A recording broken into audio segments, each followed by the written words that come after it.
আসসালামু আলাইকুম। সবাই কেমন আছেন? আলহামদুলিল্লাহ আমি খুব ভালো আছি। আজকে আমি বানাবো হচ্ছে বিস্কুট। আর বিস্কুট বানানোর জন্য আমি সবকিছু একদম অল্প, অল্প করে নিয়েছি। যেহেতু আমি এটা একদম ফার্স্ট টাইম বানাচ্ছি। আমি চাচ্ছি না যে কোনো রকমভাবে এগুলো নষ্ট হোক। আমি আজকে নিয়েছি হচ্ছে ময়দা, গুঁড়ো দুধ, ডিম, চিনি, তারপরে হচ্ছে বেকিং পাউডার আর হচ্ছে তেল।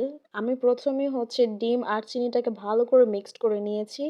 তারপরে হচ্ছে ময়দা দিয়ে হাতের সাহায্যে মিক্সড করে নিচ্ছি। একবারে সব ময়দা দিয়ে আমি মেখে নিব না।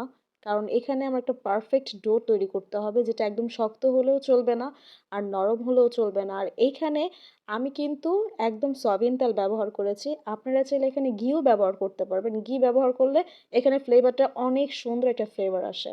যাই হোক, এখন আমি আমার বিস্কুটের একটা সুন্দর গোল শেপ দিচ্ছি। আপনারা চাইলে যেকোনো শেপই ব্যবহার করতে পারেন। তবে আমি দিচ্ছি হচ্ছে গোল শেপ। আমি একটা স্টিলের বাটিতে একটু তেল ব্রাশ করে নিয়েছি। তারপরে বিস্কুটগুলো শেপ করে বসিয়ে দিয়েছি।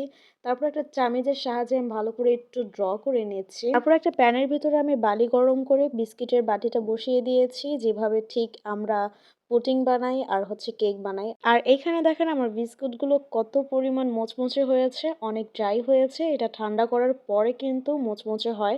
গরম থাকা অবস্থায় কখনোই হয় না।